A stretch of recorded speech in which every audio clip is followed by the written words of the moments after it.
자, 봅시다. 일단은 문법부터.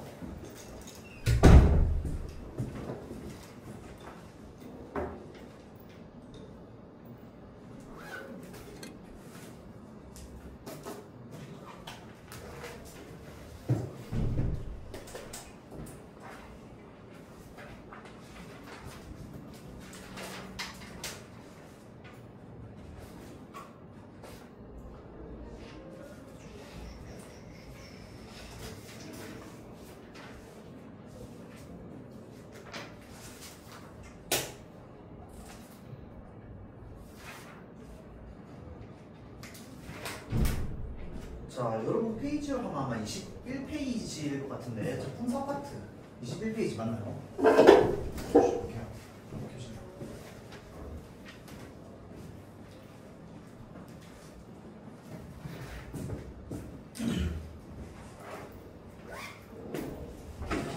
자, 그래서 요 품사는 여러분들이 이미 중학교 1학년 때 배웠죠. 1학년 때.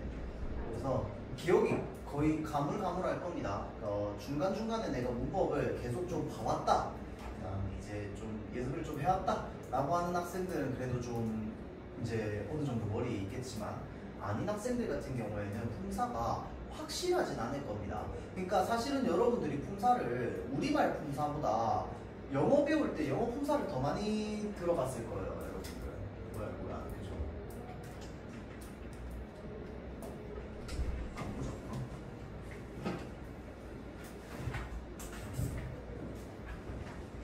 자, 그래서 여러분들 영어 품사를 더 많이 들어봤을 거거든요. 그래서 품사라고 하면은 우리말보다 영어를 먼저 떠올리기 마련일 텐데, 여기에서 문제는 거의 한 70%까지, 70~80%까지는 여러분들이 영어 시간에 배웠던 이 품사에 대한 이해, 단어의 종류 이런 것들이 거의 비슷할 겁니다. 거의 비슷한데 좀 완전 다른 부분도 있어요.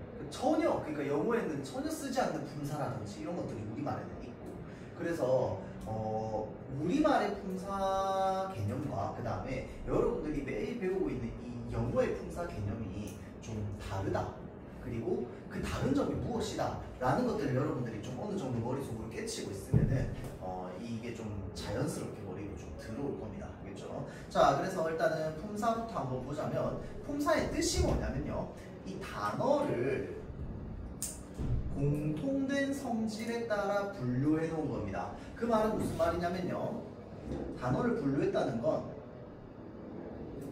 종류를 나눴다는 겁니다. 단어의 종류를 나눴고요, 이 단어를 나누는 종류는 이 기준에 따라서 또 좀 다를 수 있습니다. 자, 그래서 품사라고 하는 거는 형태로 나누느냐, 기능으로 나누느냐, 그 다음에 의미로 나누느냐에 따라서 이렇게 세 개의 기준에 따라서 종류가 나뉠 수 있습니다. 자, 그래서 얘네는 범위가 점점점 세분화된다고 보면 돼요. 가장 위에 있는 범위가 형태입니다. 자, 형태 같은 경우에는요, 불변어와 가변어로 나뉩니다. 불변이 뭔데? 변하지 않는다. 가변은 변하는 게 가능하다는 뜻입니다. 자, 그래서 단어가 사용될 때 형태의 변화가 없는 단어를 불변어라고 하고요. 자, 그 다음에 단어가 사용될 때 형태의 변화가 있는 단어를 가변어라고 합니다. 자, 우리가 알고 있는 대부분의 단어들은 변하지 않습니다. 대부분이 변하지 않는데, 가변어, 그러니까 변하는 아이들에 해당하는 건 딱 두 개가 있죠.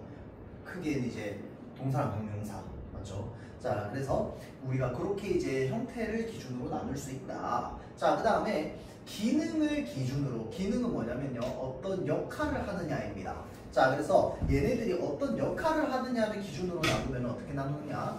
첫 번째 체언, 용언, 두 번째, 세 번째 수식어, 네 번째 관계어, 다섯 번째 독립어, 이렇게 5개로 나눌 수가 있습니다. 자, 그래서 이 체언이라고 하는 건 말 그대로 몸체자, 그러니까 몸의 역할, 그러니까 주체나 대상의 핵심이 되는 역할이 체언입니다. 그래서 명사, 대명사, 수사 이런 애들이 다 체언에 해당하고요. 자, 그 다음에 용어는요, 주로 서술의 역할을 합니다. 자, 그리고 이 용이라고 하는 게 한자로 하면 무슨 용자라고 했어? 쓸 용자. 자, 그래서 쓰다라는 의미를 가지고 있는데 왜 쓸용자를 쓰느냐? 용언 같은 경우에는 무엇이 가능하느냐? 활용이 가능합니다. 활용이 가능하다라고 하는 건 무슨 말이냐? 변환이 가능하다라는 말이랑 똑같은 말. 자, 그래서 우리 가변어에 있는 종류 중에 하나가 용언이죠. 자, 그 다음에 수식어. 수식이라고 하는 거는 어떤 역할? 대상을 꾸며주는 역할을 한다. 자, 그 다음에 관계어는요. 다른 단어들을 관계 맺어주거나 특별한 뜻을 더해주는 역할을 하는 게 조사입니다. 사실은 조사도 두 개의 종류로 나뉘거든요. 격조사와 보조사로 나뉘는데요. 여기에 나와 있는 관계를 맺어주거나가 격조사에 해당하고요. 특별한 뜻을 더해준다가 보조사에 해당합니다. 자, 그 다음에 독립어. 그냥 독립적인 역할을 하는 거죠. 그래서 그런 애들을 기능으로 나눴다 라고 이야기합니다. 자, 다음 의미로 나타내면은 이제 우리말에 총 품사는 몇 개 있습니까? 9개. 그렇죠. 9개 있습니다. 우리말에 9품사라고 이야기를 하죠, 흔히. 자, 그래서 우리말의 품사는 총 9개로 나뉩니다. 자, 그래서 체언에 해당하는 품사 뭐뭐 있느냐? 명사, 대명사, 수사, 명대수. 자, 그래서 명사가 뭔지 모르는 학생들은 없을 거예요. 맞죠? 이름을 나타내는 말입니다. 자, 그래서 명사 중에서 요거를 좀 살펴보자면요. 명사 중에 이 자립명사라고 하는 게 있고요. 그 다음에 의존명사라고 하는 것이 있습니다. 자, 그래서 이 자립명사라고 하는 거는 뭐냐면요. 자립, 지난 시간에 얘기했지만 자립이라고 하는 거 혼자 쓰일 수 있다라는 뜻입니다. 맞죠? 자, 그래서 명사가 그러면 다 혼자 쓰일 수 있지. 혼자 쓸 수 없는 명사도 있나? 라고 했을 때 우리 의존명사 배웠었다. 그쵸? 자, 그래서 북한말 이제 배우면서 의존명사 띄어쓰기를 한 해 만에 배웠던 그 의존명사 같은 경우에는 반드시 자기 앞에 뭐가 있어야 되느냐? 관형어가 있어야 되고요. 이 관형어가 자기를 꾸며줘야 돼요. 꾸밈을 받아야지만 쓸 수 있는 이런 명사들을 우리는 의존명사라고 합니다. 자, 그래서 이 의존명사를 좀 잘 알아두는 게 중요하죠. 지난 시간에 얘기했지만. 자, 그래서 보통명사, 고유명사는요. 보통명사는 그냥 이제 이 무리, 그러니까 얘네의 집합을 나타내는 말을 보통명사라고 하고요. 고유명사는 뭐냐면 그 하나하나를 이름을 붙여가지고 한 개 콕 집어서 얘기하는 거 있죠. 그게 고유명사입니다. 자, 그러니까 산 하면 이거 보통명사야. 근데 산은 산인데 한라산이야. 이러면 산에다가 한라산이라고 한라라고 한 이름을 딱 붙여버렸잖아. 그치? 그렇게 특별한 이름을 붙여주는 걸 고유명사라고 합니다. 그래서 도시는 도시인데 서울시 이러면 고유명사, 사람은 사람인데 김철수 이러면은 고유명사가 되는 겁니다. 알겠죠? 자, 그 다음에 대명사 보겠습니다. 자, 대명사는요, 대신해서 가리키는 겁니다. 이름을 대신해서. 자, 그래서 크게 인칭 대명사, 지시 대명사 이렇게 나뉘죠. 자, 그래서 인칭 대명사는요, 1인칭, 2인칭, 3인칭, 나, 너, 뭐 그 다음에 당신, 그리고 또는 뭐 그녀, 뭐 이런 것들. 이 전부 인칭 대명사에 해당합니다. 자, 그 다음에 지시 대명사 같은 경우에는 이거, 저것, 여기, 거기, 저기, 뭐 이런 것들 있죠. 장소를 가리키는 거, 사물을 가리키는 거. 처소가 장소를 말합니다. 알겠죠? 위치를 나타내는 말, 사물을 나타내는 말. 자, 그래서 이렇게 지시 대명사로 나뉩니다. 자, 그런데 이게 사실 별로 어렵지 않잖아. 이거 왜 얘기하냐면요. 나중에 지시 대명사가 지시 관형사랑 헷갈리거든. 무슨 말인지 알겠죠? 그래서 이 관형사와 대명사, 관형사와 수사를 잘 구분하는 게 여러분들 굉장히 중요합니다. 알겠죠? 자, 그래서 일단은 이 지시 대명사에 대한 개념을 좀 알아두도록 하고요. 자, 다음 수사입니다. 수사는요, 수량이나 순서를 나타내는 말입니다. 자, 그래서 수량을 나타내는 수사를 우리는 양자를 써서 양수사라고 합니다. 자, 그 다음에 순서를 나타내는 건 서자를 써서 서수사라고 합니다. 자, 그래서 우리가 하나, 둘, 셋, 넷, 1, 2, 3, 4 이런 것들은 전부 양수사에 해당하고요. 첫째, 둘째, 셋째, 넷째 이런 애들은 서수사에 해당합니다. 알겠죠? 자, 그 다음 수식어 관형사입니다. 요 관형사가 여러분들 영어에는 없는 포지션이죠. 이제 주로 체언을 꾸미는 품사인데 영어에서는 체언을 꾸미는 품사가 형용사잖아. 그쵸? 자, 그런데 우리는 형용사가 꾸미는 역할을 하지 않습니다. 형용사가 무슨 역할을 합니까? 서술의 역할을 합니다. 우리나라 말에서는. 맞죠? 우리말에서는 형용사는 서술의 의미를 가지고 있고요. 그 체언 또는 명사를 꾸며주는 역할은 관형사가 하고 있습니다. 알겠죠? 자, 그래서 체언 앞에서 체언을 꾸며주는 단어를 관형사라고 하고요. 이 관형사에 뭐가 있냐면요. 지시관형사가 있고요. 성상관형사가 있고 수관형사가 있습니다. 자, 그래서 지시관형사, 그걸 가리키는 거야. 지시요. 이, 저, 그를 통해서. 자, 사람은 사람인데 그 사람이야. 사람은 사람인데 이 사람이야. 맞죠? 자, 그래서 그 띄우고 사람, 이 띄우고 사람이라고 되어 있습니다. 맞죠? 자, 그러면은 얘는 이 그가 사람을, 이가 사람을 꾸며주는 형태로서 문장이 쓰여 있어요. 사람은 아까 얘기했듯이 명사입니다. 맞죠? 자, 명사 또는 체언을 꾸며주는 역할은 누가 한다고? 관형사가 한다고. 무슨 말인지 알겠죠? 자, 그러면은 얘는 절대 체언이 될 수 없습니다. 왜 그런데? 사람은 사람인데 그 사람이란 말이야. 맞죠? 자, 그러니까 그가 사람을 꾸며주는 역할을 하고 있다는 점에서 수식의 역할을 하고 있기 때문에 절대 체언이 될 수 없는 거야. 무슨 말인지 알겠죠? 자, 반면에 지시대명사 같은 경우에는요, 체언이야. 체언 뒤에는 항상 뒤에 뭐가 붙냐면요, 조사가 붙습니다. 조사 붙는 게 가능해요. 특히나 우리 체언, 그러니까 명사, 대명사, 수사는요, 원래 우리의 진짜 그 아주 스탠다드한 문법 규칙으로 따지면 얘는 혼자서 문장에 단어를 못 쓰여요. 왜냐면 체언 뒤에는 항상 조사가 붙어 있어야 돼. 예를 들어서 우리 집에서 뭐가 있을까? 우리 집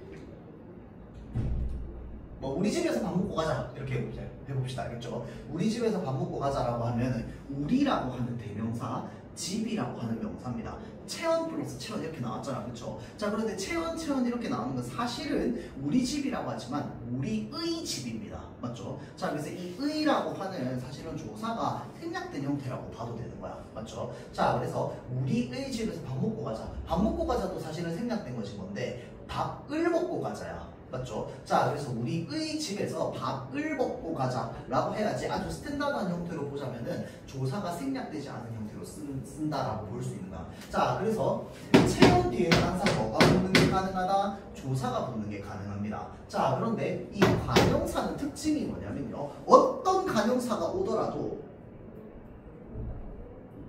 조사가 붙을 수 없습니다.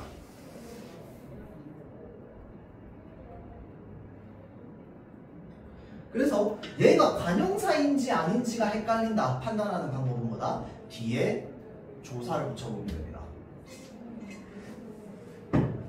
이가 을을 의 또는 은는 만도 이런 거 붙여보면 돼요. 알겠지?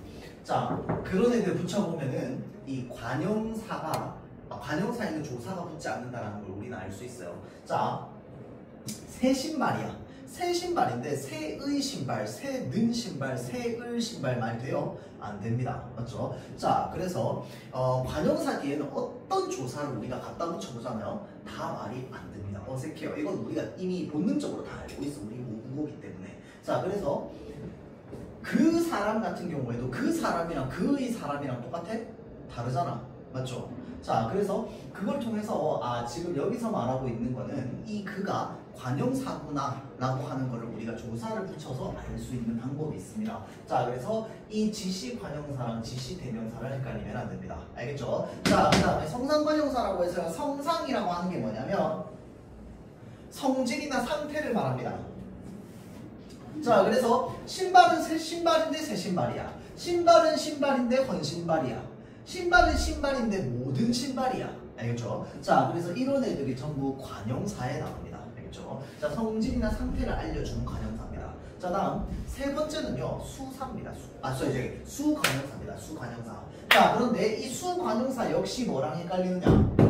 수사랑 헷갈립니다. 자, 그래서 수사랑 헷갈리는데 수사 역시 뭐라고 했습니까? 체언이라고 했어. 체언 뒤에는 뭐가 붙는 게 가능하다? 조사가 붙는 게 가능하다. 맞죠? 자, 그래서 이 수사가 쓰인 거랑 수관형사가 쓰인 거를 한번 생각을 좀 해보고 예시를 한번 좀 들어보자면요. 예를 들어서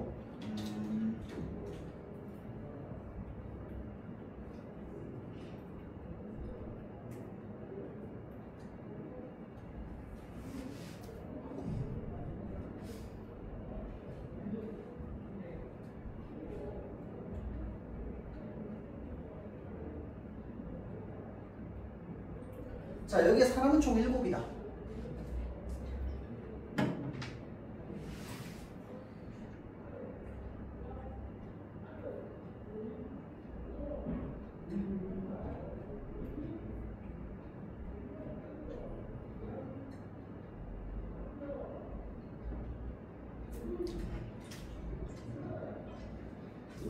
자, 여기에 사람은 총 7이다.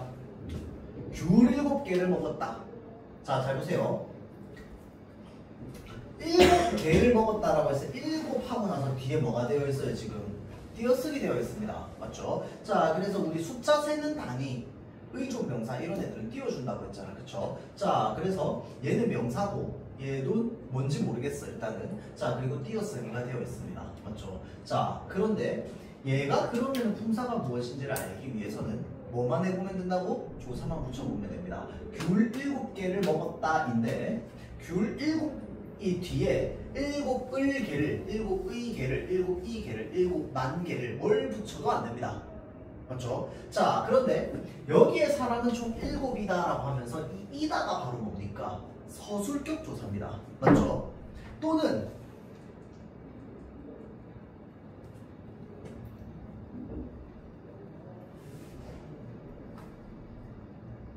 사람 7이 다쳤다 라고 생각합시다. 자, 그러면 이 7이라고 하면서 이가 바로 뭡니까? 주격조사잖아. 그렇죠? 주어를 나타내는 조사.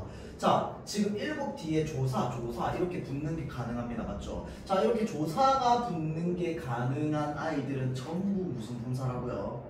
수사입니다. 알겠죠? 자, 그런데 여기에는 조사가 안 붙어요. 7의 역할은 뭘까요? 뒤에 개라고 하는 명사를 꾸며주는 겁니다. 알겠죠? 자, 그래서 이런 식으로 쓰이는 건 전부 수관형사라고 볼 수 있습니다. 한 친구, 두 친구, 세 친구 이런 것들. 맞죠? 얘가 얘를 꾸며주는 겁니다. 자, 그래서 이런 것들을 우리가 수관형사라고 합니다. 수관형사. 알겠죠? 자, 그래서 이 관형사에 대한 이해도가 높은 게 중요해요. 자, 그 다음 부사의 역할. 주로 요거를 꾸며줍니다. 이거는 이제 주된 역할이야. 주된 역할. 그런데 부수적인 역할로서 뭐도 합니까? 다른 부사를 꾸며주기도 하고요. 관용어를 꾸며주기도 합니다. 문장 전체를 꾸며주기도 해요. 또는 아주 드물게 체온도 꾸며줍니다. 그 말은 무슨 말인지 압니까? 그러니까 독립은 제외한 모든 문장의 요소는 다 꾸며줄 수 있다는 겁니다. 부사는. 무슨 말인지 알겠죠? 자, 그래서 이 부사와 관형사를 그러면 우리가 또 어떻게 구분해야 되느냐? 관형사도 체온을 꾸며준다며. 부사도 체온을 꾸며준다며. 아주 드물지만 그럼 어떻게 구분할 건데요? 범인은 바로 너야 라고 하면 이 바로는 뭘 수식하고 있어요? 너라고 하는 대명사를 수식하고 있어요. 맞죠? 내 사랑 오직 너뿐이야. 오직 너뿐이야. 오직이 너라고 하는 대명사를 수식하고 있어요. 맞죠? 자, 그러면 우리는 이게 부사인지 관형사인지를 어떻게 알아야 될까요?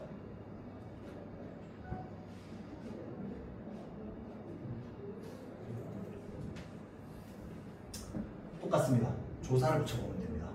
알겠죠? 자, 그래서 조사를 붙여보는데요. 우리 흔히 격조사로 알려져 있는 뭐 목적격 조사라든지 주격 조사 이런 것들을 넣어보면 안 돼요. 이가, 을을 이런 거 넣어보면 안 되고요. 나중에 이제 배우겠지만 보조사라고 하는 게 있습니다. 이 보조사는 특별한 뜻을 더해주는 거거든. 이 대표적인 게 이제 뭐 은는 만도 뭐 이런 마저조차 뭐 이런 것들이 있죠. 자, 그래서 그런 애들을 붙여보아서 말이 되잖아요. 그러니까 또는 그 순간에는 말이 안 되더라도 그 해당 부사에 보조사를 붙인 채 우리가 다른 데서 쓰잖아. 그러면 걔네들은 전부 부사라는 겁니다. 예를 들어서 범인은 바로 너야 라는 게 있어요. 그러면 이 바로 너야 할 때 이 바로는 사실은 어디 무슨 조사를 붙여도 다 어색하거든요. 그러면 이 바로라고 하는 이 단어를요 다른 데다가 쓴다고 한번 생각해 봅시다. 자,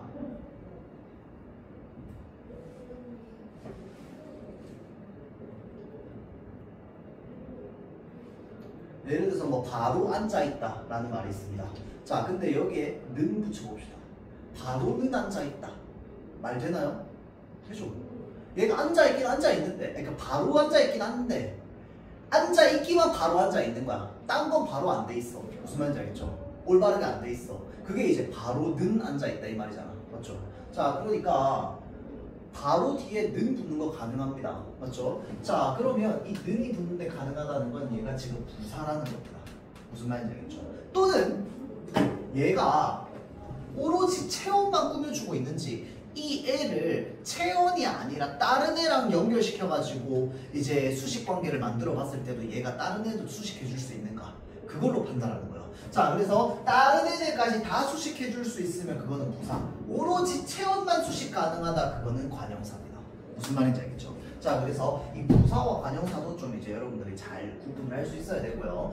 자, 이 부사의 종류들도 한번 좀 살펴보면은 부사의 종류 일단 첫 번째는 성상부사, 성질이나 상태를 나타내는 부사. 자, 그래서 이게 우리가 대부분 알고 있는 부사들이죠. 뭐 빨리 가지 많이 먹어라 뭐 이런 것들. 그렇죠? 자, 그래서 이 부사에 우리가 흔히 이 보조사가 붙는 게 가능하다, 조사가 붙는 게 가능하다라고 하는 것들을 이제 생각해보면, 살펴보면은, 자, 빨리 간다. 아니면 빨리 뛴다. 뭐 이런 말이 뛴다를 봅시다. 빨리 뛴다. 자, 그런데 여기 빨리 뒤에 뭐가 붙는 게 가능하느냐? 는, 만, 도 이런 애들이 붙는 게 가능합니다.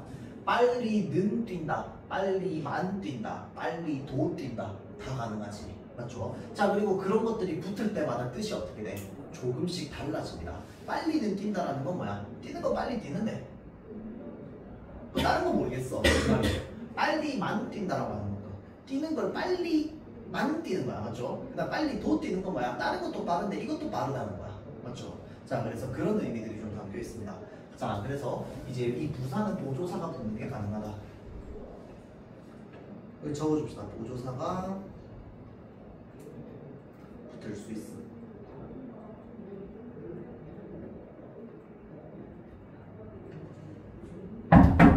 자, 다음 지시부사. 저리가 라고 하면 이 저리가 뭘 꾸미는데? 가를 꾸미잖아. 맞죠? 용언을 꾸미고 있기 때문에 이런 것들이 지시부사에 해당합니다. 알겠죠? 자, 그래서 이, 그, 저 이런 애들이 지시어거든요. 지시어. 자, 그래서 지시어를 활용한 다양한 품사 가능해요. 자, 그래서 지시관용사 있죠. 지시대명사 있습니다. 지시부사 있죠. 지시형용사도 있습니다. 이러하다, 그러하다, 저러하다. 이게 이제 지시형용사거든. 그러니까 지시어를 쓴 대부분의 품사 다 가능하고요. 자, 그 다음에 문장부사라고 해서 이게 뭐냐면요. 문장부사는요. 문장 전체를 꾸며주는 겁니다. 다행히 비가 오지 않았다라고 하면 이 다행히의 역할은 뭐냐면요. 뒤에 나오는 문장 전체를 수식해주는 겁니다. 다행히가. 설마 네가 하겠어? 라고 하는 설마. 과연 네가 할 수 있을까? 라고 했던 과연. 이런 것들 있죠. 만약 네가 뭐뭐 한다면의 만약. 이런 것들이 전부 문장 전체를 꾸며주는 부사라고 보면 됩니다. 알겠죠? 자, 그래서 이 문장 부사에는요. 두 가지가 나뉩니다. 첫 번째는요. 접속 양태 부사가 있고요. 두 번째는 접속 부사가 있습니다. 자, 그래서 이 양태 부사의 역할은 뭐냐면요. 이 말하는 사람의 심리를 나타내는 말입니다. 심리가 드러나는 말이야. 그러니까 설마 네가 하겠어? 라고 하는 말에는 벌써 말하는 사람에 뭐가 들어가 있습니까? 의심이 들어가 있어요. 맞죠? 과연 네가 하겠어? 마찬가지입니다. 또는 다행히 비가 오지 않았다 라고 하면 뭐야? 정말 마음이 좋다라고 하는 그 말하는 사람의 심리가 담겨있는 부사 있죠. 이런 것들을 우리는 양태부사라고 합니다. 알겠죠? 자, 그 다음에 접속부사는 뭐 당연히 접속어지. 그러나, 그래서, 그리고 이런 것들 있죠. 이런 것들, 하지만 이런 것들이 전부 예를 들어서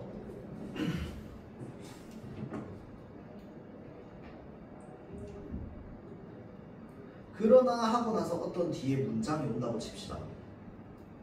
자, 그러면 이 그러나라고 하는 접속 부사는요, 뒤에 나오는 문장 전체를 꾸며주는 접속 부사가 됩니다. 무슨 말인지 알겠죠? 자, 그런데 모든 접속 부사가 문장을 꾸며주는 건 아니에요. 왜냐면 여기에 지금 나온 것처럼 나 그리고 너 이런 것처럼 단어와 단어를 이어줄 수도 있습니다. 근데 문장과 문장을 이어줄 수도 있어요. 접속 부사는. 알겠죠? 자, 그렇기 때문에 이 문장 부사에는 양태 부사와 접속 부사가 나뉘는데 이 접속 부사는 또 문장 전체를 꾸며주는 부사도 있고 뭐 단어만 꾸며주는 부사도 있습니다. 알겠죠? 자, 그래서 여기까지가 부사입니다. 자, 다음 용언. 자, 용어는 사실은 거의 지지난 시간부터 해가지고 쌤이 계속 반복적으로 얘기하고 있어요. 중요하다, 중요하다, 중요하다. 어간과 어미는 떨어지면 안 된다. 어간이 무엇인지, 어미가 무엇인지. 자, 그러나 또 반복해서 한 번 더 설명을 해주겠습니다. 자, 용어는요, 크게 동사와 형용사로 나뉩니다. 맞죠? 자, 동사와 형용사로 나뉘는데 동사는 주어의 동작이나 작용을 나타내는 단어를 동사라고 합니다. 그 다음 형용사는요, 상태나 성질을 나타내는 말을 형용사라고 합니다. 자, 그래서 동사에서 우리가 알아둬야 되는 거는 자동사랑 타동사입니다. 맞죠? 자, 자동사랑 타동사는 무엇이 기준이냐? 바로 목적어가 기준입니다. 목적어를 필요로 하지 않는 동사를 자동사, 목적어를 필요로 하는 동사를 타동사라고 합니다.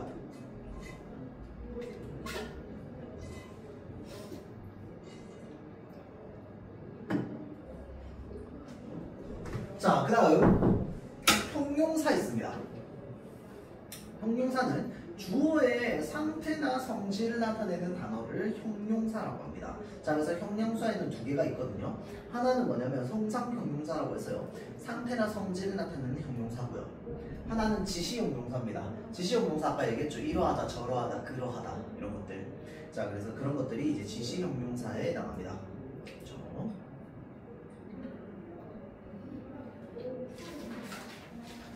자, 그런데 우리는 이 동사와 형용사가 모두 기본형을 가지고 있단 말이야.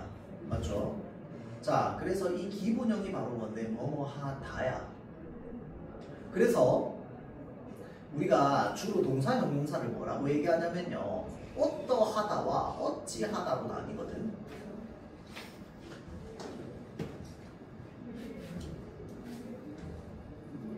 자, 그래서 어떠하다니까 상태나 성질을 나타내는 걸까? 동작을 나타내는 걸까? 어떠하다.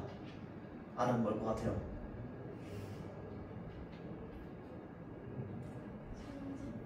맞습니다. 어떠하다잖아. 성질. 어떠하다. 뜨겁다, 차갑다 이런 거잖아. 맞죠? 자, 그래서 어떠하다는 성질, 그러니까 형용사입니다. 어찌하다는 어찌하다. 동작을 나타내죠. 맞죠? 그래서 동사입니다. 그러니까 뭐뭐다, 뭐뭐하다가 똑같단 말이야. 기본형이. 맞죠? 자, 그래서 그렇게 기본형이 똑같기 때문에 동사랑 형용사를 그러면 아주 오류 없이 구별할 수 있는 방법은 바로 무엇이냐? 선어말 어미 무엇을 넣어보는 것이다. 는, 니은을 넣어보는 것입니다. 여러분들이 헷갈리지 않게 오류 없이 할 수 있는 방법은 딱 요겁니다. 는, 니은을 넣어보는 거. 알겠죠?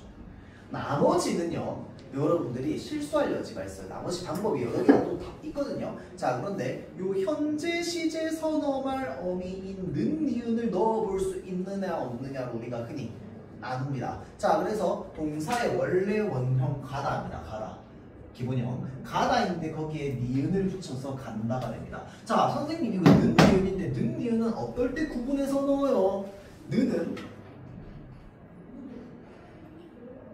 앞말에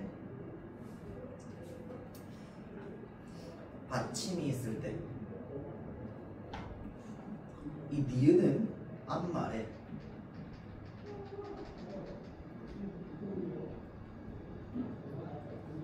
받침이 없을 때. 잘 안 보이죠?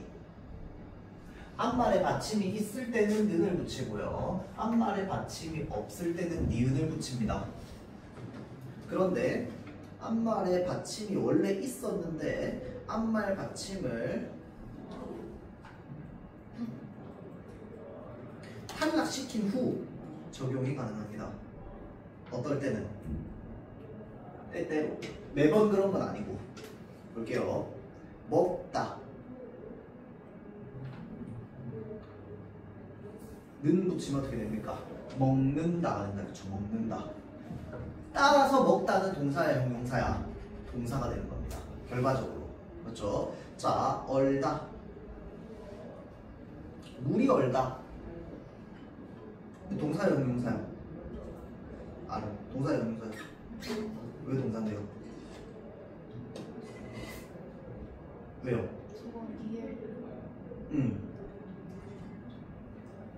그러면 는, 니은 넣으면 어떻게 됩니까? 언다가 되죠. 맞죠? 얼는다라고 하면 압니다. 맞지? 대신에 니은을 넣어요. 니은을 넣는 순간 이 리을이 어떻게 되느냐? 탈락합니다. 자, 우리 지금 똥운의 변동을 배운 학생도 있고 안 배운 학생도 있겠지만 리을, 어간의 리을 받침 뒤에 니은으로 시작하는 어미가 오면 어떻게 된다고? 리을이 탈락한다고. 그래서 얘 어떻게 되는데? 언다. 알다가 안다, 살다가 산다 이렇게 되죠. 자, 그래서 우리가 요거를 통해서 는 니은이 붙을 수 있구나. 얘는 동사구나. 라는 걸 알 수 있습니다. 알겠죠? 형용사 한번 보겠습니다. 예쁘다. 는 또는 니은인데 얘는 지금 받침이 없잖아. 그치? 그러면 니은은 넣어봐. 예쁜다 말 돼요? 안 돼요? 안 됩니다. 맞죠? 자, 그러면 뭐 예를 들어서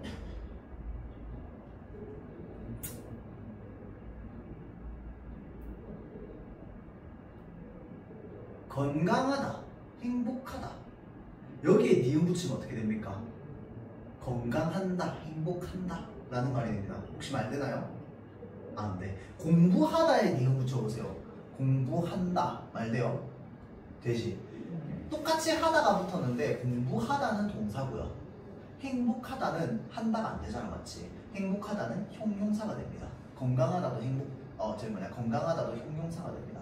알겠죠? 자, 그래서 우리가 는 니은을 붙여가지고 동사와 형용사를 명확하게 구분하는 게 가능합니다. 알겠죠? 자, 그 다음에 또 두 개가 더 있는 게요. 청유형 어미랑 명령형 어미도 동사에서는 쓸 수 있는데 형용사에서는 원래 쓸 수 없어요. 그러면 청유형이랑 명령형으로 우리가 구분을 해도 되나요? 그렇게 해도 됩니다. 그렇게 해도 되는데요. 문제는 뭐냐면요. 우리가 청유형이랑 명령형을 쓸 수 없는 형용사를 쓰면서 청유형 문장이랑 그 명령형 문장을 씁니다. 아름아 건강해라. 이런 말 써 안 써 우리가? 쓰잖아. 근데 자 물어볼게요. 자, 형용사는 청유형이랑 명령형을 쓸 수 없다고 했어요. 맞지? 건강하다가 품사 뭐라고 했습니까? 건강하다 품사 뭐예요? 형용사입니다. 맞죠? 자, 그 말은 명령형 쓸 수 있다 없다? 없다는 거야. 건강해라 틀린 말입니다. 알겠죠? 건강하다는 형용사야. 형용사인데 뭐뭐 해라? 안 됩니다. 알겠죠? 왜 그러냐면요. 멋지다 라는 말이 있어요. 멋지다도 형용사잖아. 맞죠? 너 내일부터 멋져라 말 됩니까? 안 돼. 왜 안 되는데? 실현 불가능 아니야? 농담입니다. 하여튼 누가 나한테 너 내일부터 멋져라 라고 얘기하면 나 안 돼. 내일부터 어떻게 멋져? 안 되잖아. 맞죠? 형용사는 명령형에 불가능합니다. 그러면 청유형은 가능할까요? 우리 내일부터 멋지자 말 됩니까? 안 돼요. 그것도 실현 불가능 아니야? 그렇죠. 자, 실현 불가능해서 안 된다는 건 아니야. 알겠지? 그게 아니고 원래 그냥 애초에 문법적으로 우리말에서는 안 됩니다. 알겠죠? 그러니까 행복하자, 건강하자도 다 말이 안 되는 거야. 똑같은 원리 원칙을 적용해서. 무슨 말인지 알겠죠? 행복해라, 행복하자, 건강해라, 건강하자 다 말이 안 됩니다. 걔는 다 형용사이기 때문에 명령형이랑 청유형을 쓸 수 없어요. 무슨 말인지 알겠죠? 자, 이렇듯 우리가 잘못 쓰고 있는 표현이 너무 많다 보니까 얘네들로 하다 보면 뭐가 생긴다? 오류가 생긴다는 거야. 그래서 동사랑 형용사를 구분할 때는 어떻게 하라고? 는, 니은을 붙여서만 반드시 구분합니다. 알겠죠? 이거는 여러분들이 죽을 때까지 이렇게 구분하세요. 알겠죠? 좀 격하게 말해서. 왜 그러냐면 여러분들 이 우리말과 관련된 시험을 이때만 치는 게 아니고 나중에 여러분들이 성인 돼서도 칠 가능성이 높습니다. 여러분들 뭐 공기업에 들어갈 수도 있고 뭐 방송국에서 취업을 할 수도 있고 맞죠? 아나운서가 될 수도 있는 거고 뭐 PD가 될 수도 있는 거고. 방송국에 취업하려면 일단 기본적으로 한국어 능력 시험을 쳐야죠. 맞죠?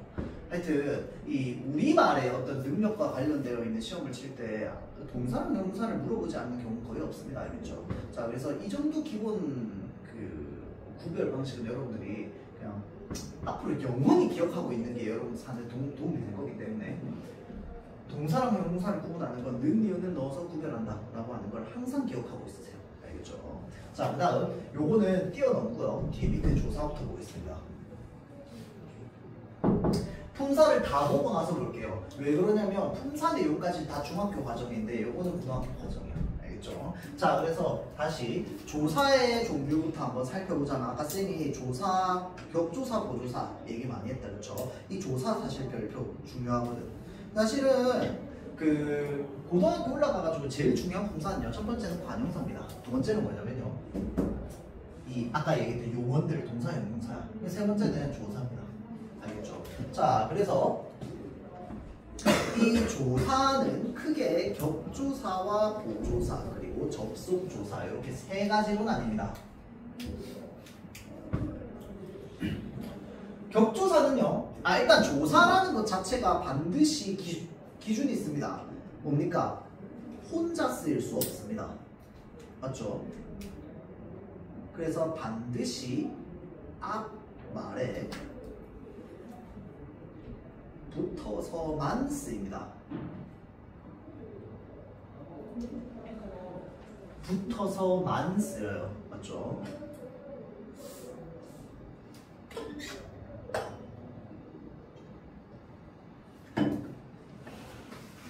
자, 그래서 격조사는요. 앞에 오는 체언이 문장 안에서 특정한 자격을 가지게 만든다고 해서 격조사입니다.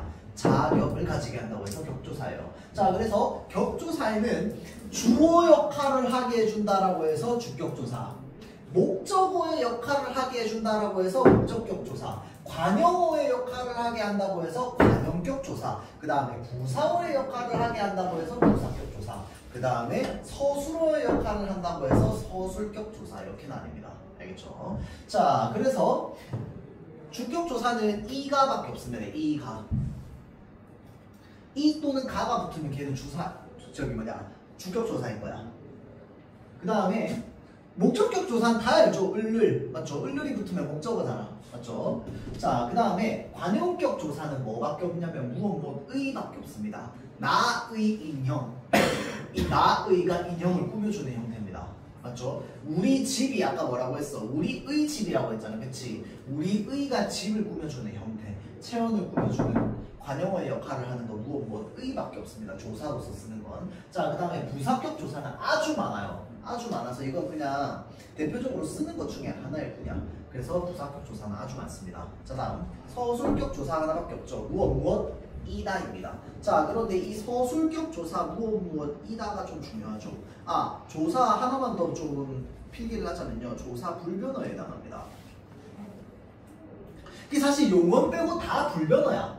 용어 빼고 다 불변어인데 문제는 뭐냐면요. 이 조사 중에서 이 서술격 조사라고 하는 놈이 있습니다. 얘는 가변어입니다. 얘만 가변어야.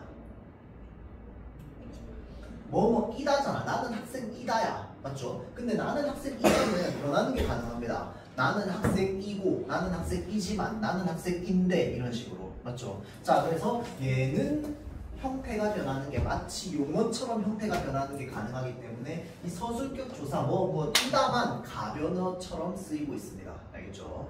조사는 원래 불변어지만 얘만 가변어로 쓰인다. 자, 그 다음에 복격조사라고 하는 게 있습니다. 얘도 이가를 씁니다.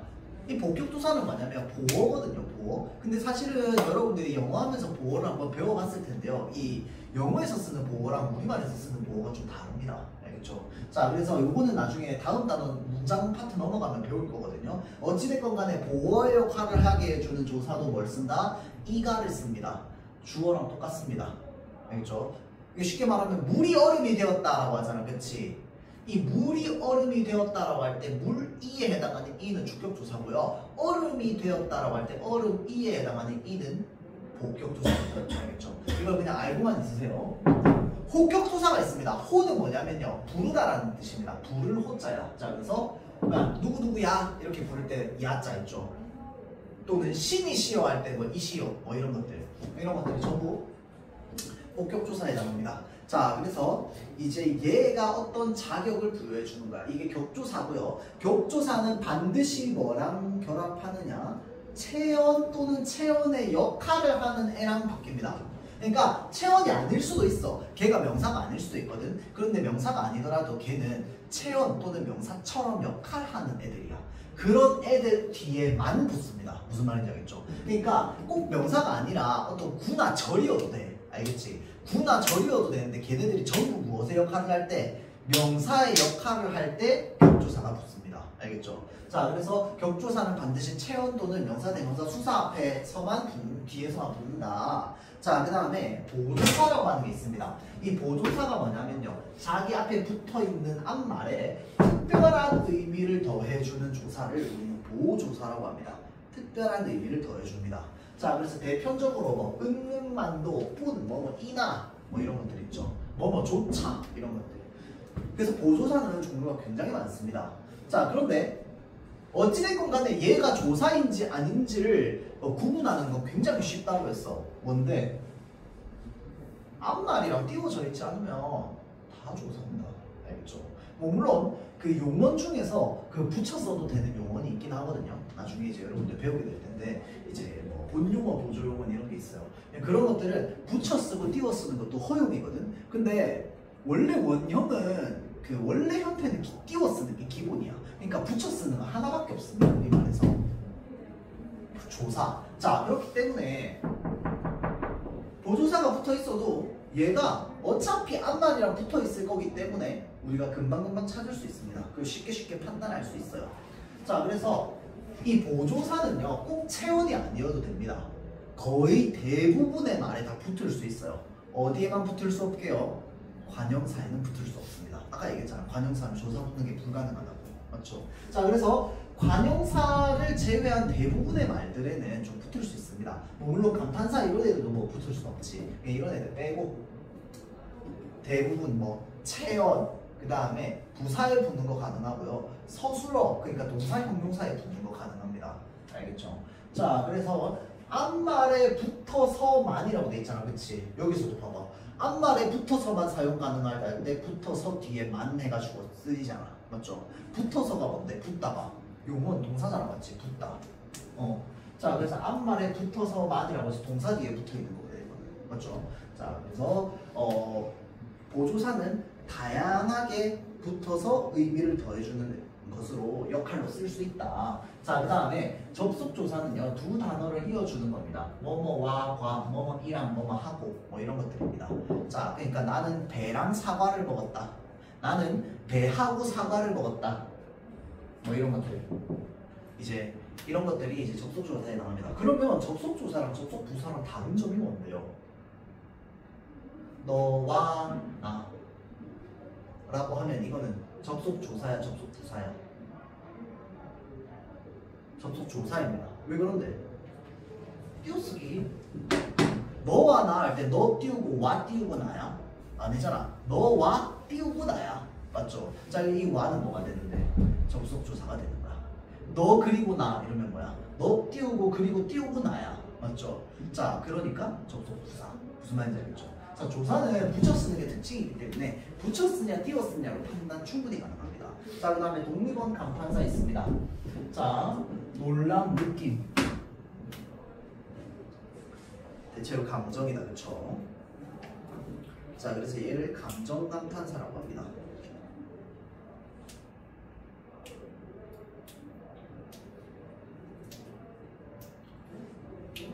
자, 그 다음에 누군가를 부르고 그거에 대답하는 거 있죠. 그것도 전부 감탄사에 나옵니다. 알겠죠? 여봐요. 여보세요. 이런 것들 있죠. 이런 것들 전부 감탄사입니다. 알겠죠? 누구 부르는 거. 자, 그 다음에 네? 대답하는 거. 아니요? 대답하는 거. 전부 감탄사입니다. 알겠죠? 자, 그래서 이제 불음 대답을 직접적으로 나타내는 단어 이런 것들이 전부 감탄사에 나갑니다. 자, 그래서 우리 지금 9개 품사 나왔는데요. 용언 다시 한번 보겠습니다. 용언. 자, 우리 용언은 다양하게 뭐가 가능하다고요? 활용이 가능하다고요. 자, 그래서 용언에요. 동사인 달리다, 형용사인 예쁘다 가 있으면 우리는 얘네들을 이렇게 다를 기준으로, 그러니까 기본형이죠. 기본형에서 다를 기준으로 다 바로 앞에를 끊어줍니다. 맞죠? 자, 그리고 요 앞부분을 뭐라고 합니까? 끊어주고 나서 간이라고 하죠. 뒷부분을 뭐라고 합니까? 미라고 합니다. 자, 그래서 달리다의 달리는 어간, 다는 어미. 예쁘다의 예쁘는 어간, 다는 어미가 됩니다. 맞죠? 자, 그래서 달리다 할 때 이 다, 예쁘다 할 때 다는 다양한 형태로 변화가 가능합니다. 맞죠? 뭐 예를 들어서 달리고, 달리지만, 달리면서 이런 식으로. 자, 그래서 우리가 중학교 때까지는 이 어간과 어미를 배울 때 어떻게 배우냐면요. 어간의 뜻은 뭡니까? 용언이 활용되는 형태에서 변하지 않는 부분을 뭐라고 한다고? 어간이라고 한다고. 변하는 부분을 뭐라고 한다고? 어미라고 한다고. 이거를 일단 명확하게 알아야 돼. 어간, 어미를. 이게 여기까지 중학교 과정이야. 맞지? 어간은 어미랑 항상 붙어 있어야 되고요. 어간은 변하지 않고요. 어미는 변한다. 여기까지가 중학교 과정이야.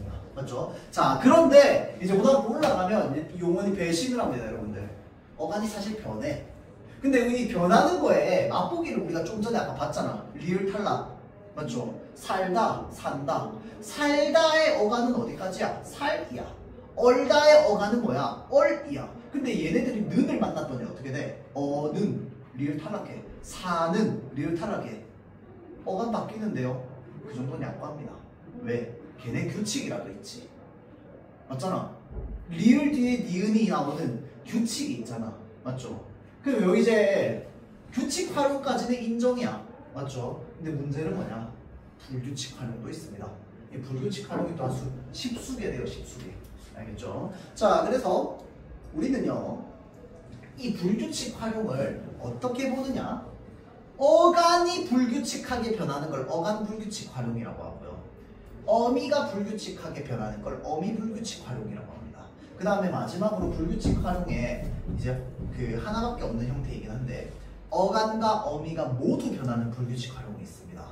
자, 그러려면 우리가 뭘 알아야 되냐면 얘가 원래 기본형이 뭔지를 알고 어간이 무엇인지를 정확하게 알아야 돼요. 그 다음에 어미 불규칙 같은 경우에는 어떤 특정 어미가 붙을 때 이 특정 어미의 원래 원형이 뭔지도 알아야 돼. 무슨 말인지 알겠죠? 자, 그래서 어간 불규칙 활용부터 보면 시옷 불규칙이 있습니다.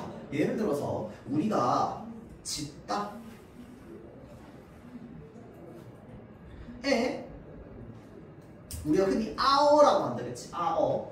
아 또는 어라고 하는 어미를 붙였더니 지서가 아니고 어떻게 되는데? 지어라고 해서 지금 무엇이 탈락했습니까?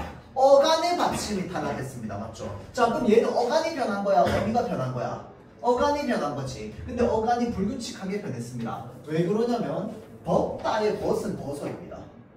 맞죠? 근데 짓다의 짓은 지어가 됩니다.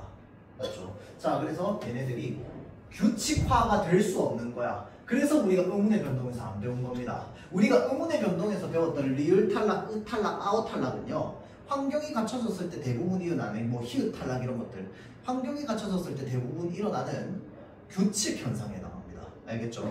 자, 그래서 우리가 의문의 변동 현상으로 해서 이렇게 규칙들을 배운 거거든. 근데 얘네들은 뭐냐면 불규칙이야. 그러니까 의문의 변동 현상으로서 뭔가 규칙을 정의 내릴 수도 없는 겁니다. 왜 이렇게 됐는지 몰라. 우리는 그냥 그렇게 수백 년 동안 그냥 그렇게 쓰고 있었던 거야. 무슨 말인지 알겠죠? 자, 다음 디귿 불규칙 봅시다. 묻다, 에스크, 묻다, 물어입니다. 물어로 바뀝니다. 근데 묻다가 또 다른 뜻이 있지. 뭐가 있어? 한 번만 더 지각하면 널 묻어버리겠어. 묻다. 맞지? 얘는 묻어버리겠어라고 하면서 물어버리겠어라고 안 해. 맞죠? 묻어버리겠어라고 합니다. 자, 그러니까 똑같은 묻다인데 ask 물어보는 건 물어야 맞지? 근데 묻어버리겠어라고 하면 뭐야? 묻어가 됩니다. 무슨 말인지 알겠죠? 자, 그래서 어떨 때는 규칙적으로 물어가 되고 불규칙적으로 물어가 되고 어떨 때는 규칙적으로 묻어가 된단 말이야. 맞지? 자, 그래서 이게 바로 그 불규칙, 어감 불규칙 활용 중에서 디귿 불규칙 활용입니다. 디귿이 아어를 만났을 때 리을로 교체되는 거. 듣다, 들어로 바뀝니다. 맞죠?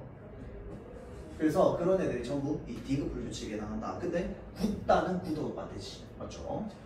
자, 다음 비읍 불규칙이 있습니다. 그러니까 다 어감 불규칙이기 때문에 다 뭐가 바뀐다? 어간에 있는 애들이 바뀌는 거야. 맞죠? 근데 대체로 뒤에 어떤 어미, 특정 어미를 만났을 때만 바뀌는 거거든. 그러면 특정한 어미랑 결합하는 애는 대체로 초성이겠어? 받침이겠어?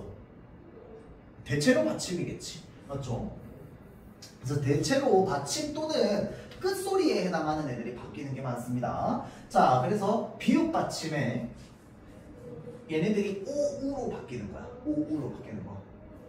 돕다의 돕이야. 맞지? 여기 아를 붙였습니다. 어떻게 되는데? 도와줄게. 도와 바뀝니다. 도와줄게라고 합니다. 맞죠? 덥다의 덥, 아어를 붙이면 어떻게 되는데? 더버라고 합니까? 더워라고 하지. 춥다의 추버라고 합니까? 아닙니다. 추워가 됩니다. 무슨 말인지 알겠죠? 자, 그래서 쉽다의 쉽에다가 어 붙으면 어떻게 되는데? 쉬워? 아닙니다. 쉬워 이렇게 됩니다. 맞죠? 자, 그래서 이 비읍이 오 또는 우로 교체된다라고 하는데 우리 요즘에는 이게 이제 뭐라고 표현이 되냐면 우리 지난 시간에 반모음 배웠다, 그치? 자, 그래서 이 비읍이 반모음 오 또는 반모음 우로 변한다. 그 반모음 개념 모를 텐데 이 반모음 개념은 나중에 이제 영상 같은 거 보면서 좀 이제 할 수 있도록 하고요. 아직 의문을 안 배웠기 때문에 그 이사배 같은 경우에는 이 반모음이 좀 어색할 겁니다. 어찌됐건 그런 개념이 있어요. 그런 애들이 있는 반면 와워로 변하는 애들이 있는가 반면 굽다는 어떻게 되는데? 국어가 됩니다. 그러니까 이 굽다는 또 두 개야. 맞죠? 이 굽다는 뭔데? 휘어지는 걸 말하는 거야. 맞죠? 그럴 때는 굽어야. 근데 고기를 굽다는 어떻게 되는데? 구워가 됩니다. 맞죠? 자, 그래서 우리는 아무렇지 않게 다 쓰고 있지만 이런 거 보면 외국인 입장에서 멘탈 안 나갈까요? 외국인 입장에서 멘탈이 진짜 많이 나갑니다. 알겠죠? 어떨 때는 아워 붙이고 어떨 때는 와워 붙이고 어떨 때는 뭘 탈락시키고 어떨 때는 탈락 안 시키고 이 불규칙이 진짜 많아요. 알겠죠? 자, 그래서 이 어간, 그러니까 어간 어미가 변하는 형태를 배울 때 사실은 우리가 우리말이지만 우리도 쓰면서 얘네들을 종류를 나누자라고 하면은 생각보다 좀 헷갈리는 경우가 많습니다. 알겠죠? 자, 다음에 르 불규칙 있습니다. 르 불규칙. 자, 이 르로 끝나는 어간이 있습니다. 이 르로 끝나는 어간이요 리을로 교체되는 현상입니다. 자, 그래서 사실은 이 르가 아 또는 어라고 하는 어미를 만나잖아요. 그러면 우리 의문변동 규칙에 따라서 뭘로 변해야 돼? 의가 탈락해야 돼. 맞죠? 의가 탈락하고 뭐라고 됩니까? 얘만 붙어야 돼. 맞죠? 이 의가 탈락한 상태로 얘랑 붙여서 그럼 흐르다에다가 흐르에 어를 붙이면 원래 의문변동상으로 어떻게 돼? 흐러가 됩니다. 흐러. 의가 탈락되면. 맞지? 근데 우리 흐러라고 합니까? 안 합니다. 어떻게 되는데? 흘러라고 합니다. 맞죠? 자, 사실은 흐르다에 리을 하나거든요. 거기에 아어를 붙였어. 근데 여기 지금 리을 몇 개 됐어? 2개 됐습니다. 그냥 난데없이 리을이 들어오는 거야. 무슨 말인지 알겠죠? 이런 걸 우리가 르 불규칙 현상이라고 합니다. 그러니까 르로 끝나는 애들만 그런 거야. 무슨 말인지 알겠죠? 흘러 이렇게 됩니다. 근데 문제는 뭐냐면요. 치르다라고 하면 이거는 뭐라고 하는데? 칠러가 아니라 치러라고 합니다. 맞죠? 따르다 있습니다. 따르다에 아어 붙이면 어떻게 된대? 딸라라고 합니까? 아니죠. 따라라고 하죠. 날 따라 이렇게 하잖아. 그렇죠? 자, 그래서 르 불규칙 현상입니다. 자, 그 다음 우 불규칙 현상이 있습니다. 이거는 사실은 우리가 그 우로 끝나는 어간이 잘 없기 때문에 푸다가 있습니다. 푸다에다가 아어를 붙이면 어떻게 되는데? 우가 탈락합니다. 퍼. 그러니까 마치 약간 탈락이랑 되게 비슷하다, 그치? 근데 얘는 불규칙인 이유가 뭐냐면요. 주다가 있습니다. 주다에 어 붙이면 어떻게 되는데? 저 이럽니까? 아니잖아. 주어 이러잖아. 맞죠? 자, 그러니까 이것도 마찬가지로 불규칙 활용이다. 자, 어미 불규칙 활용 보겠습니다. 어미 불규칙. 자, 우리 하다에다가 아 또는 어라고 하는 어미가 붙으면 하아, 하어 이럽니까? 아닙니다. 어떻게 하는데? 하여라고 합니다. 어가 여로 변해요. 맞죠? 그래서 하었다 그 과거를 나타내는 엇 있죠. 옷을 붙이면 하었다라고 합니까? 안 합니다. 하였다라고 합니다. 맞죠? 이런 것들이 전부 불규칙 현상입니다. 근데 되다 할 때 되는 되어라고 하잖아. 맞지? 자, 그런데 얘는 하여라고 합니다. 맞죠? 자, 그래서 요거 불규칙 현상이고요. 자, 그 다음에 러 불규칙 현상이 있습니다. 이게 사실은 여러분들 그 실제로 시험에 나오거나 뭘 헷갈리게 할 때는 이 불규칙이랑 규칙도요. 여러분들 음변동이랑 그 다음에 어간 어미 개념 잘 잡혀 있으면 그냥 읽으면 얘가 불규칙인지 아닌지 다 알아요, 여러분들은. 우리는 한국 사람이기 때문에 뭐 자연스럽게 짓다의 짓에다가 아어 어미를 붙여보면 얘를 지서라고 쓰는 사람은 없기 때문에 우리가 얘가 지어가 된다는 걸 다 알아. 아는데 그게 어느 현상에 해당하는지를 고르는 게 까다로운 거거든. 그게 뭐가 까다롭냐면 이 르 불규칙이랑 러 불규칙이 있습니다. 얘네가 헷갈려요. 자, 잘 보세요. 르 불규칙은 뭐가 바뀌는 거라고? 어간이 바뀌는 거라고. 그런데 러 불규칙은 뭐가 바뀌는 거냐면 어미가 바뀌는 겁니다. 알겠죠? 이르다가 있습니다. 심지어 르로 끝나는 것까지 똑같아. 맞지? 이르다에다가 아어를 붙였습니다. 그러면 어떻게 되는데? 이르러 이렇게 됩니다. 무슨 말인지 알겠죠? 자, 그런데 이르다가 하나 더 있네요. 뭐도 있어요? 갖다 일러 바치는 거. 맞죠? 자, 그거는 이르다에다가 아어를 붙였더니 어떻게 됩니까? 일러가 됩니다. 그러면 이르다가 일러가 되는 건 아어를 붙여서 일러가 되는 건 어디에 해당하는데? 어간 불규칙에 해당합니다. 니을 리을로 바뀌는 거. 무슨 말인지 알겠죠? 자, 그런데 여기에 이르다는 뭔데? 도착하다라는 의미거든. 맞죠? 도착하다는 의미를 가지고 있는 이르다는 이르에 어를 붙이면 어떻게 되는데? 이르러가 됩니다.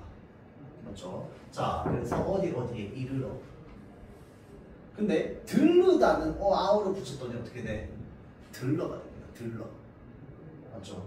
자, 그래서 이거는 규칙 활용이야. 왜 그런데? 들르에다가 탈락하고 아우 붙은 거잖아. 들러가 돼요. 맞죠? 자, 그런데 이르다 같은 경우에는 아우가 붙어서 어떻게 돼? 이르러가 되잖아. 맞죠? 그래서 이거는 규칙 활용, 이거는 불규칙 활용. 알겠죠? 자, 여기까지가 여러분 헷갈리는 거였고, 어간, 어미, 불규칙. 어간도 변하고 어미도 변하는 애들이 있습니다. 와, 그럼 둘 다 변하니까 엄청 헷갈리는 거 아닌가요? 아닙니다. 얘는 하나밖에 없거든요. 자, 보세요. 히읗 받침으로 끝나는 거 뒤에다가 아오가 붙었을 때 변하는 겁니다. 이게 대체로 뭐냐면요. 색깔 나타날 때 있죠. 하얗다, 빨갛다. 이런 애들. 이런 애들에 아어를 붙이잖아요. 그러면 히읗이 없어집니다. 그러고 아어가 결합하면서 아어가 에예로 바뀝니다. 파랗다. 밑에 적혀있어요. 자, 파랗다. 거기에 아어 붙이면 어떻게 되는데? 파래가 됩니다. 하얗다에다가 아어 붙이면 어떻게 되는데?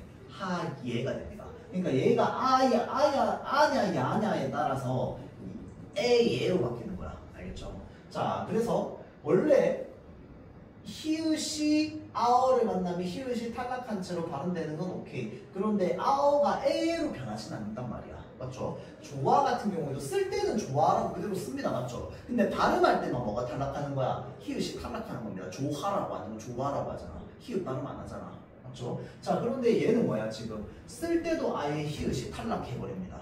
맞죠? 자, 그래서 하얗다에 아어가 붙으면 하예라고 해서 하얏까지가 어간이잖아. 맞지? 다가 어미고. 자, 그래서 하얏에 히읗이 없어지니까 어간도 변했고요. 그 다음에 아어가 붙었는데 얘가 에이로 변했으니까 어미도 변한 거야. 그래서 어간과 어미가 모두 불규칙하게 변했다라고 해서 어간, 어미 불규칙 활용이다 라고 이야기를 합니다. 그렇죠? 자, 그래서 여기까지 요번의 불규칙 활동이었어요. 자, 그 다음 세 번째 품사통용. 여기까지 하면 끝입니다. 자, 그래서 이 품사통용은 뭐냐면요. 똑같이 생긴 단어야. 똑같이 생긴 단어인데 얘가 두 가지 품사에서 쓰이는 겁니다. 그리고 그 두 가지 품사에서 쓰일 때 뜻이 똑같이 쓰이는 것도 있고 다르게 쓰이는 것도 있어요. 자, 그래서 그 명사랑 관형사가 통용되는 애들이 있습니다. 철수는 객관적으로 판단했다라고 하면 의로가 객관적이랑 만났잖아. 의로랑 객관적이 하나의 단어야? 그게 아니라는 건 여러분들 알고 있지. 그럼 의로는 분명히 무슨 품사겠어요? 의로랑 객관적이 서로 다른 단어라는 건 알겠어? 맞지? 객관적으로잖아. 그쵸? 맞지? 자, 그러면 객관적이라는 말을 따로 우리가 떼서 쓰잖아. 그러면 객관적이라는 말이랑 의로라는 말은 서로 따로거든. 맞죠? 왜냐면 의로라는 말이 다른 데도 붙잖아. 집으로 가자 할 때. 맞죠? 자, 그 말은 얘네 둘은 서로 따로인 단어라는 거거든. 서로 따로인 단어인데 뭐가 안 돼 있어? 띄어쓰기가 안 돼 있어. 그럼 얘는 품사가 뭐라는 거야? 조사라는 거야.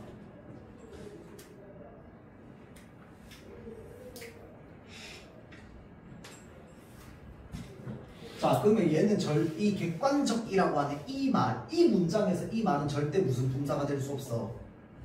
관형사가 될 수 없어. 조사가 붙어 있으니까. 뒤에 볼게요.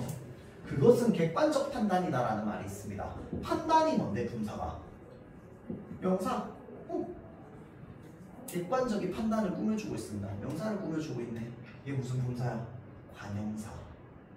맞죠? 얘는 조사가 붙어 있기 때문에 절대로 뭐가 될 수 없다? 관형사가 될 수 없어. 무슨 품사인지 모른다고 칩시다. 명사긴 하지만 무슨 품사인지 모른다 하더라도 얘가 절대 관형사가 될 수 없다는 건 알아야 돼. 맞죠? 그러면 자 봅시다. 똑같이 객관적이라는 말이고 둘 다 사실은 뜻도 똑같잖아. 맞지? 근데 얘는 환경상으로 절대 관형사가 될 수 없는 애 하나랑 환경상으로 봤을 때 관형사가 될 수밖에 없는 애 하나. 똑같아. 생긴 형태도. 근데 품사는 다르겠지 당연히. 맞죠? 자, 그래서 이 의로가 뭐냐면 부사격조사입니다. 부사격조사. 부사격조사야. 격조사 앞에는 반드시 뭐만 붙어요? 체언만 붙는다고 했잖아. 맞죠? 자, 그래서 이 객관적은 체언입니다. 그럼 체언 중에서 대명사겠어 얘가? 당연히 아니겠지. 얘가 수사일까요? 당연히 아니겠지. 명사입니다. 알겠죠? 여기서 말하는 객관적은 명사로서 쓰이는 거고 여기서 말하는 객관적은 관형사로서 쓰이는 겁니다. 알겠죠? 자, 그 다음 내일이 내 생일이다 라고 하면 내일 뒤에 뭐가 붙어있어 지금?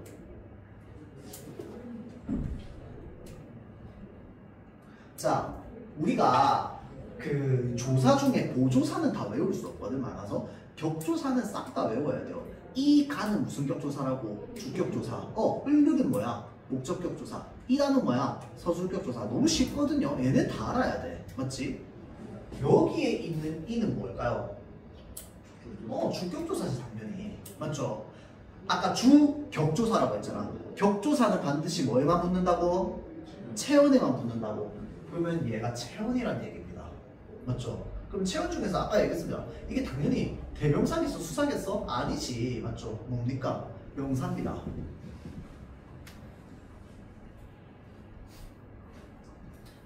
명사 플러스 그러니까 체언 플러스 주격조사가 붙은 거야. 맞죠? 자, 그런데 오늘은 그만하고 내일 다시 하자 라고 합니다.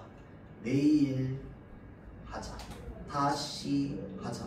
자, 그래서 하다를 꾸며주는 다시와 내일입니다. 내일도 하다를 꾸며주고 다시도 하다를 꾸며줍니다. 오늘은 그만하고라고 되어 있는데 은은 뭐야? 아까 쌤이 얘기했듯이 보조사입니다. 보조사는 부사랑 붙는 게 가능하다고 했잖아. 그치? 이 보조사가 부사랑 붙어서 오늘도 그만하다를 꾸며주고 있습니다. 맞죠? 여기에 말하는 오늘, 내일은 전부 뭐에 해당하느냐? 이거 표시 표적으로 시간 부사어에 해당합니다. 이런 부사어를 우리 시간 부사어라고 합니다. 그 말은 뭔데? 얘네 부사라는 거야. 그렇죠? 자, 그래서 명사로도 쓰이고 부사로도 쓰입니다. 자, 다음 명사, 조사, 통용 별표. 이게 진짜 많이 나오죠.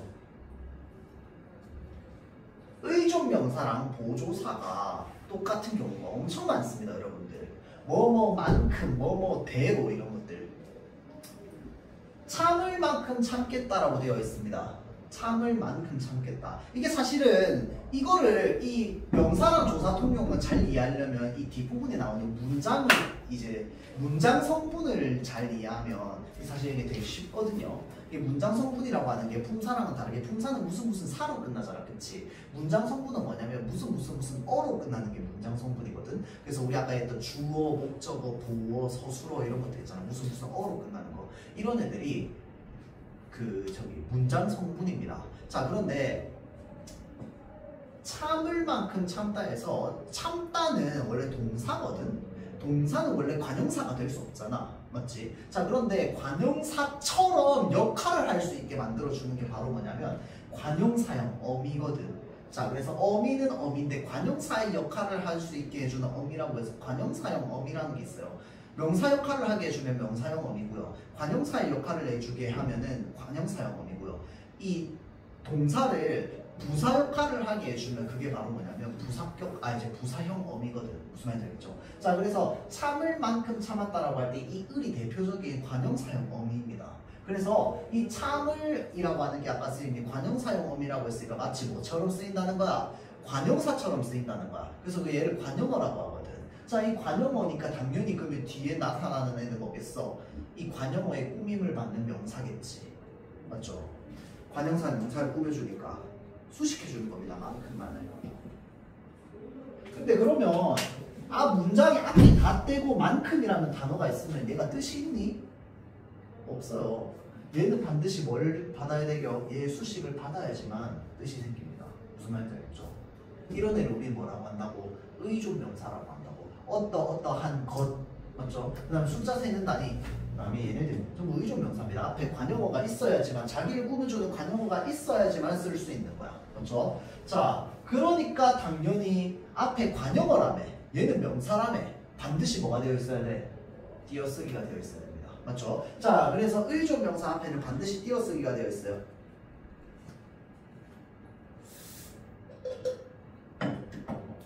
자, 그런데 너만큼 착한 사람은 못 봤다 라고 하면 이 만큼은 지금 앞말이랑 붙어 있습니다.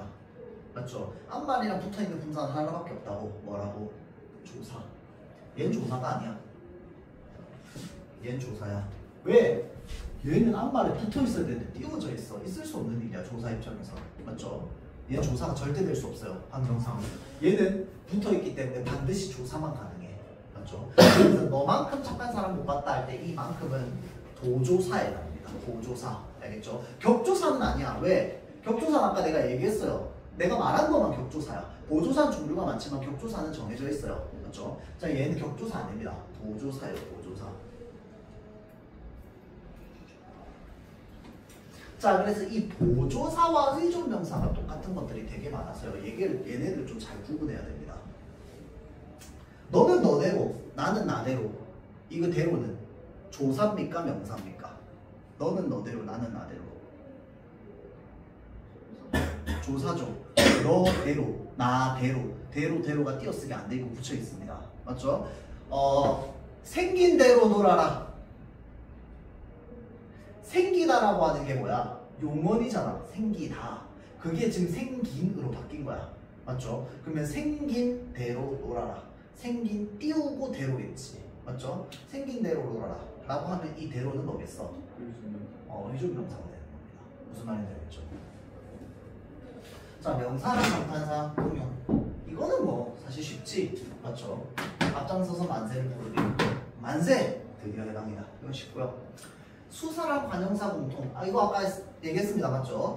얘네 구분 어떻게 한다고? 조사 붙여보면 된다고. 맞죠? 다섯을 세고 뒤로 돌아라. 을이라고 하는 격조사가 붙었네. 격조사 앞에는 반드시 뭐만 있을 수 있어? 체언만 있을 수 있어. 수사 체언이잖아. 다섯은 여기 앞에 있는 수사는 체언입니다. 다섯 사람이 길을 간다. 다섯이 사람을 꾸며주고 있습니다. 수관형사입니다. 알겠죠? 자, 그 다음에 동사, 형용사, 통용. 요거 별표. 여기 이제 고등학교 2학년 올라가면 문법 문제 많이 나오죠.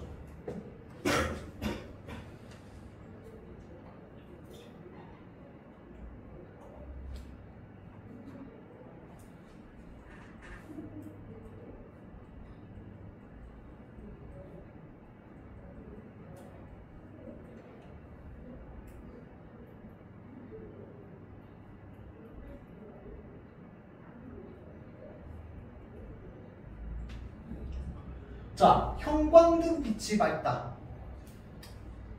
형광등 빛이 밝다. 여기에 는 니은 붙는 거 가능한가요? 불가능해. 형광등 빛이 밝는다? 안 돼. 맞죠? 품사 뭐야? 형용사입니다.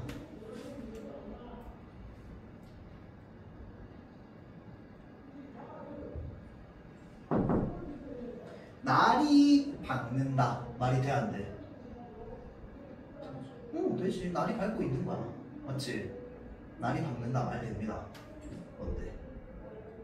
동사입니다.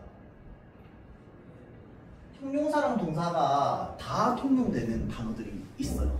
대표적으로 이제 밝다가 품사 통용이 되는 애들이죠. 자, 그래서 여기까지 품사 통용이고요. 자, 지금 여기 뒤에 나와 있는 이 빈칸 문제들 다음 시간까지 다 숙제입니다. 알겠죠?